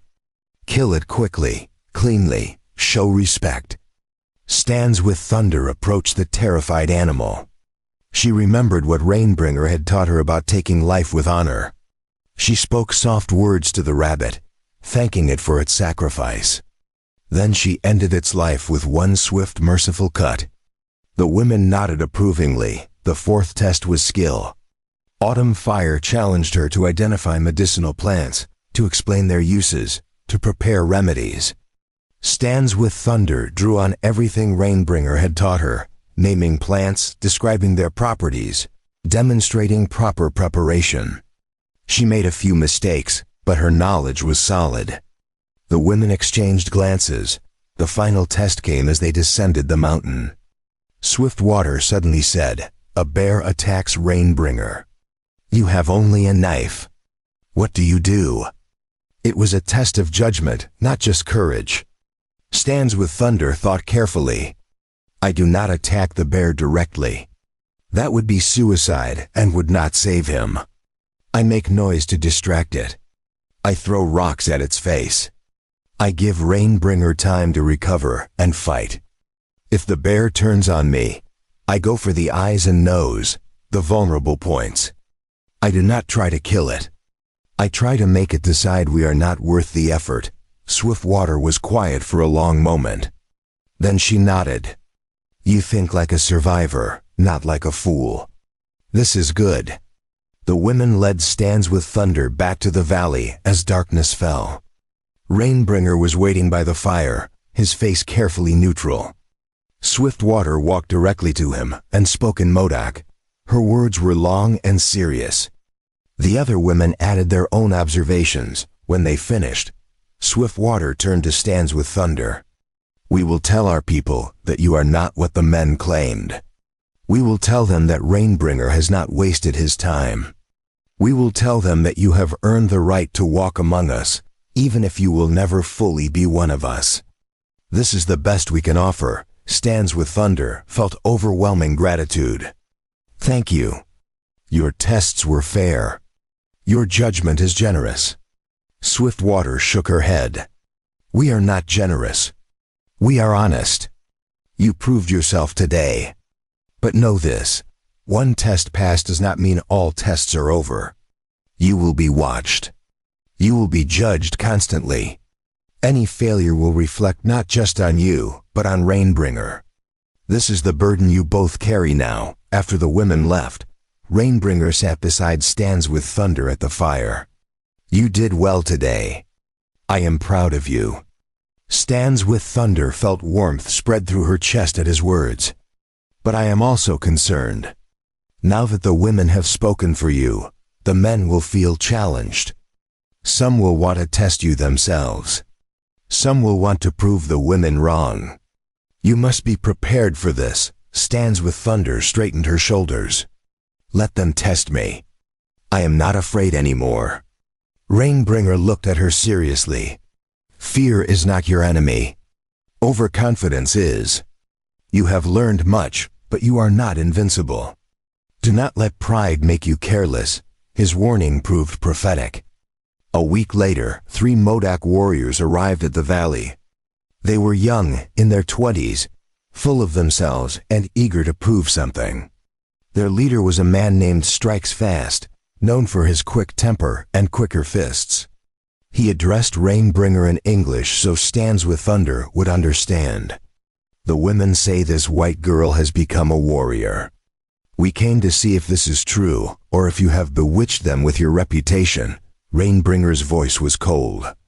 Stands with Thunder has proven herself. You have no reason to doubt this. Strikes Fast laughed mockingly. Proven herself to women. Women are easily impressed. We want to test her ourselves. Unless you are afraid she will fail, it was a clear challenge, designed to provoke. Rainbringer looked at Stands with Thunder. She could see the question in his eyes. She had the right to refuse. No one would blame her. These men were trained warriors, stronger and more experienced than she was. But she also knew that refusing would undermine everything she had worked for. I accept, she said clearly. What is your test? Strikes Fast grinned, revealing a chipped front tooth. Simple, you fight each of us. One at a time, unarmed. If you defeat even one of us, we will acknowledge your skill. If you lose to all 3, you leave this valley and never return. Rainbringer started to protest, but Stands with Thunder raised her hand. I accept these terms. The first warrior she faced was the smallest of the 3, but he moved like a striking snake. He came at her fast and aggressive, trying to overwhelm her with speed. But Stands with Thunder had trained against Rainbringer, who was faster than anyone she had ever seen. She read the warrior's movements, anticipated his strikes, used his momentum against him. When he lunged, she sidestepped and swept his legs. He went down hard. Before he could recover, she had him in a hold that would choke him unconscious if she applied more pressure. The warrior tapped the ground, signaling surrender. Stands with Thunder released him immediately and stepped back. The young man stood, rubbing his throat, looking at her with newfound respect. You are better than I thought, he admitted. The second warrior was larger and stronger. He tried to use his size advantage, grabbing her in a bear hug meant to crush her ribs. But Stands with Thunder went limp, making herself dead weight, then drove her elbow into his solar plexus. When his grip loosened, she twisted free and kicked his knee from the side. He stumbled. She followed up with strikes to vulnerable points Rainbringer had shown her. The warrior went down, unable to continue. Strikes Fast watched his companions fall with growing anger. He stepped forward, his face dark with humiliation. You think you are clever. You think you have won. But I will show you what a real warrior can do. Rainbringer moved forward. Enough. She has proven herself against 2 of your men.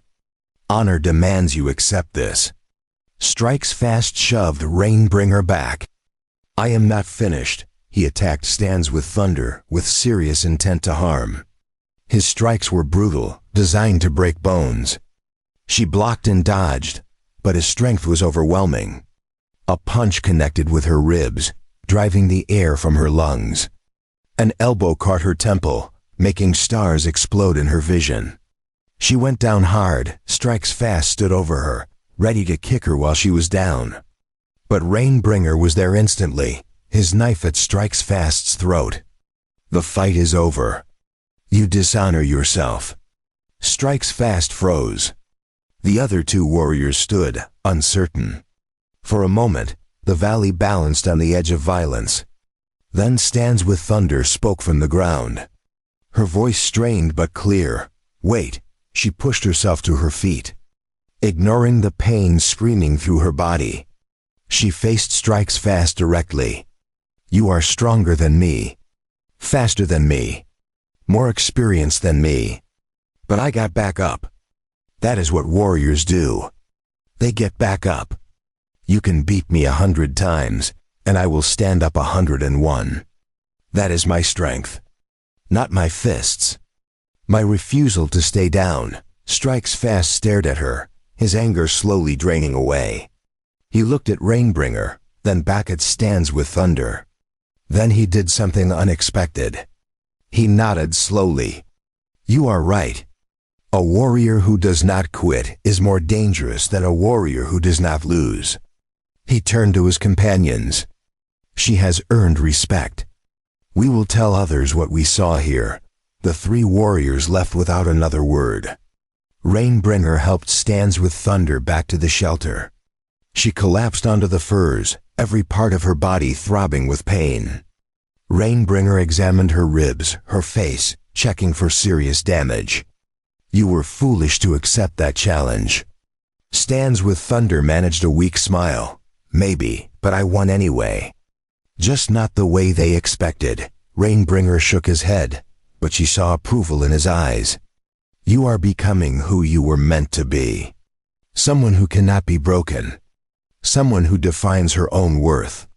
Morning Dove would have liked you. Stands with Thunder felt tears prick her eyes at the comparison. That might have been the highest compliment Rainbringer could give. As Rainbringer tended her wounds with healing paste and wrapped her ribs, Stands with Thunder reflected on how far she had come. 6 months ago, she had been a woman who accepted whatever cruelty the world dealt her. She had believed she deserved the hatred because she had internalized the lies. She had been a victim in every sense of the word. Now she was someone different. Someone who fought back. Someone who refused to be defined by others' judgments. Someone who had found her own path and walked it regardless of opposition. The transformation was not complete. She knew that. There would be more challenges, more tests, more moments when she would have to prove herself. But she was ready. Rainbringer finished bandaging her and sat back. Rest now. Tomorrow we continue training. You still have much to learn. Stands with Thunder closed her eyes, feeling exhaustion pull her toward sleep. But before darkness claimed her, she whispered, "Thank you. For everything. For seeing something in me I could not see in myself." Rainbringer's hand briefly touched her shoulder. You saw it too. You just needed permission to believe it. Now rest, warrior. Tomorrow begins a new chapter, and as Stands with Thunder drifted into sleep, she dreamed not of the past and its pain, but of the future and its possibilities. She dreamed of becoming fully the person she was meant to be. She dreamed of standing beside Rainbringer as an equal, not as someone being protected, but as someone offering protection. She dreamed of a life built on her own terms, answerable to no one but herself and her own conscience. The woman who had been Helena Carmichael was gone, left behind in the dirt behind that blacksmith's shed. Stands with Thunder had taken her place. And Stands with Thunder would never kneel again. Winter arrived in the mountains with brutal swiftness. Snow began falling in late October and did not stop for weeks. The valley transformed into a white wilderness, beautiful and deadly in equal measure. Rainbringer and Stands with Thunder had prepared well, stockpiling firewood, preserving meat, reinforcing their shelter against the cold. But preparation could only do so much against the harshness of a mountain winter. One morning, Stands with Thunder woke to find Rainbringer burning with fever. His skin was hot to the touch, his breathing labored. She felt panic rise in her throat, but panic would not help him. She forced herself to think clearly, to remember everything he had taught her about treating illness. She brewed tea from willow bark to reduce the fever. She made poultices from herbs they had gathered during autumn. She kept him warm, but not too warm. She stayed awake through the night, monitoring his condition, changing cool cloths on his forehead, making sure he drank enough water. For 3 days, the fever raged. Stands with Thunder barely slept, barely ate. She focused entirely on keeping Rainbringer alive. On the 4th day, the fever finally broke. Rainbringer opened his eyes with clarity for the first time in days. He looked at Stands with Thunder, taking in her exhausted face, her worried eyes. "You took care of me," he said, his voice hoarse. She nodded, unable to speak past the lump in her throat. The student has become the teacher. Rainbringer's illness left him weakened. He needed time to recover his strength. For the first time since they had come together, Stands with Thunder found herself as the primary provider. She hunted in the snow, tracked rabbits and deer, brought back food for both of them. She maintained the shelter, kept the fire burning, made all the decisions about their survival. It was terrifying and empowering at the same time. One afternoon, while Rainbringer slept, Stands with Thunder heard horses approaching through the snow. Her heart jumped. She grabbed Rainbringer's rifle and positioned herself at the shelter entrance. Through the falling snow, she saw riders emerging from the trees. Modak warriors. 4 of them, including Strikes Fast. Stands with Thunder stepped out to meet them, the rifle held ready but not aimed. Strikes Fast spoke first. "We heard Rainbringer was sick. We came to see if you both still live." His tone was neutral, giving nothing away. "Rainbringer lives," Stands with Thunder replied. "He recovers. I have taken care of him." Strikes Fast nodded slowly. "The white soldiers are moving again. They have been quiet all winter, but now they prepare something. We thought you should know." Stands with Thunder felt cold dread settle in her stomach. "What are they preparing?" One of the other warriors answered. "They gather more men. They bring supplies. They speak of honor and justice, but their eyes hold revenge. They have not forgotten what happened at the canyon. When will they come?" Strikes Fast looked at the sky. "Not until spring. The passes are blocked now. But when the snow melts, they will come with force. You should prepare." Stands with Thunder met his eyes directly. "We will not run. This is our home now. We will defend it." Strikes Fast spoke again, and this time his voice held something that might have been respect. "When spring comes, when the soldiers come, you will not face them alone. We will stand with you.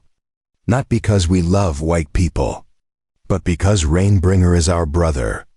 And because you have proven you have the heart of a warrior." As winter deepened and Rainbringer slowly regained his strength, they made plans for what would come in spring. They identified defensive positions around the valley. They stockpiled ammunition. They practiced fighting scenarios. But they also talked about the possibility that this could be their last winter together.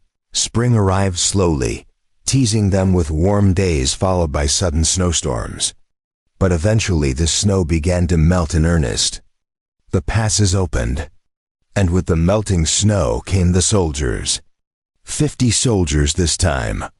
Captain Thorne led them again, but this time he brought artillery, a small cannon that could reduce their shelter to splinters. But the soldiers found more than they expected.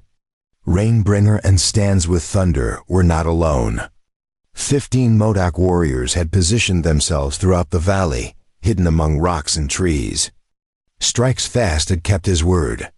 Swiftwater was there too, one of 3 Modak women who had come to fight. Captain Thorne called out from the valley entrance. "This is your last chance to surrender. Send out the woman called Helena Carmichael, and we will withdraw peacefully. Keep her, and we will take this valley by force." Rainbringer stepped forward where the soldiers could see him. "The woman you seek no longer exists. There's only Stands with Thunder now, and she is under the protection of the Modoc people. If you attack all of us." Lieutenant Holloway pushed his horse forward, his face red with rage. "Enough talk." He signaled to the artillery crew. They began loading the cannon.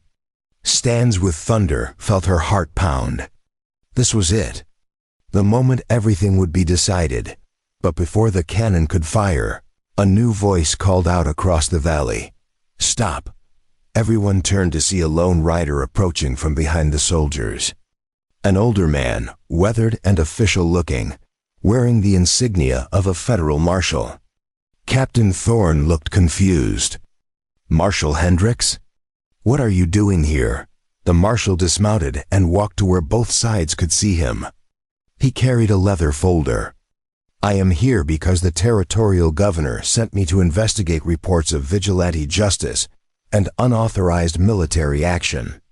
He opened the folder. "I have taken statements from 17 residents of Fort Klamath over the past 2 months.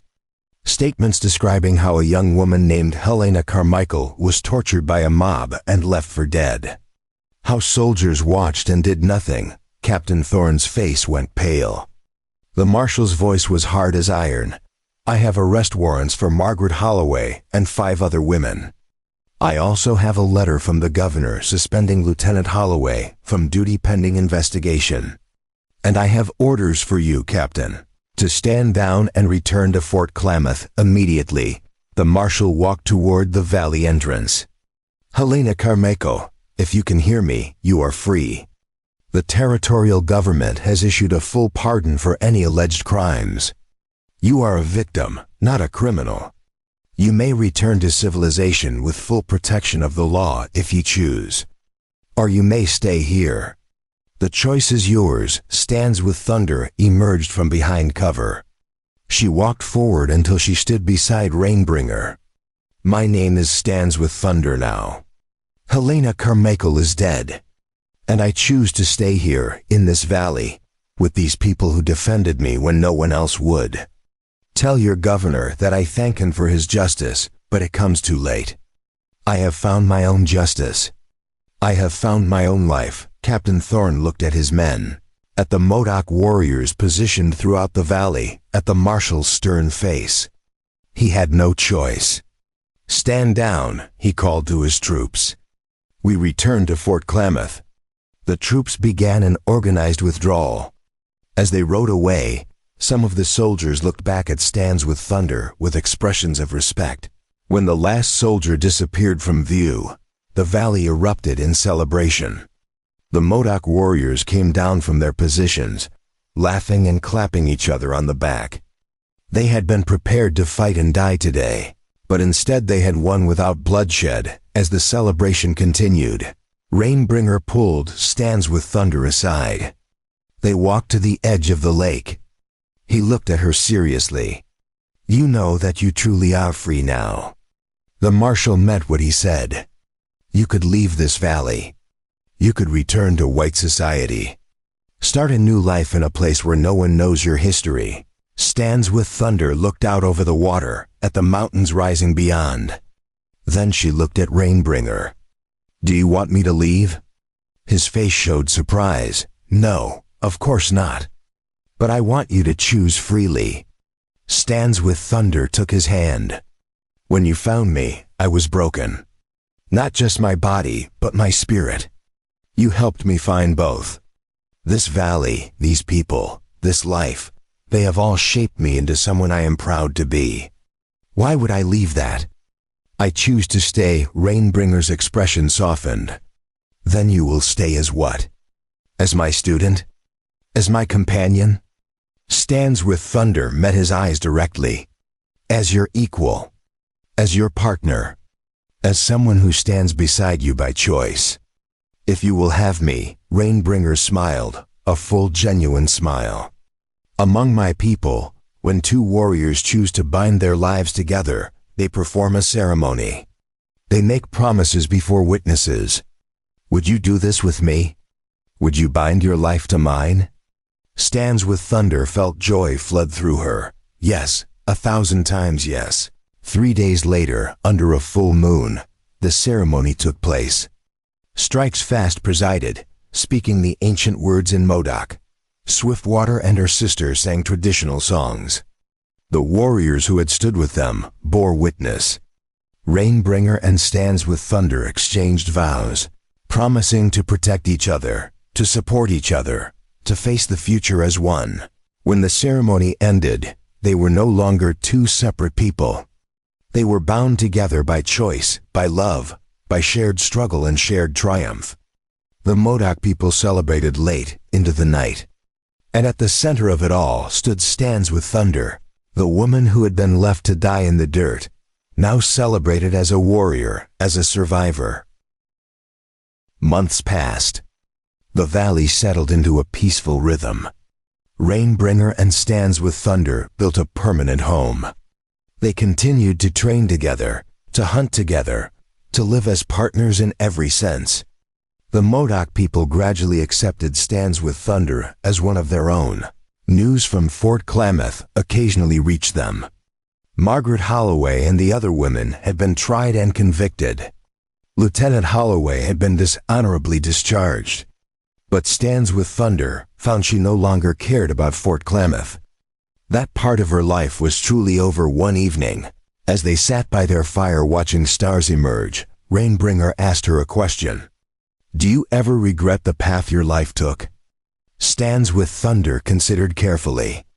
"If I could go back and prevent the whipping, prevent the pain, I would. But I cannot regret the person I became because of it. Pain shaped me, but it did not define me. It was the catalyst that forced me to become strong. And that strength brought me here, to you, to this life." As winter approached again, Stands with Thunder and Rainbringer prepared together. They had survived one winter. They would survive this one too, because they had something that weather could not touch and time could not diminish. They had each other. They had their valley. They had their people. The woman who had been Helena Carmichael was gone forever. But Stands with Thunder lived on, strong and proud and free. She had been shunned and whipped for her beauty. She had been left to die. But a warrior had committed an act that stunned the territory. And from that act had grown a story of redemption, of transformation, of two people finding salvation in each other. And as snow began to fall softly on the valley, Stands with Thunder and Rainbringer sat together in their home.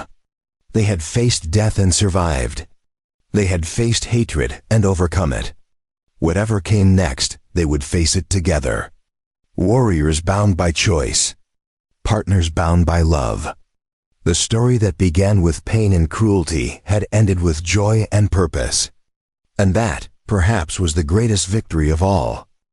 Up next, you've got two more standout stories right on your screen. If this one hit the mark, you won't want to pass these up. Just click and check them out. And don't forget to subscribe and turn on the notification bell so you don't miss any upload from us.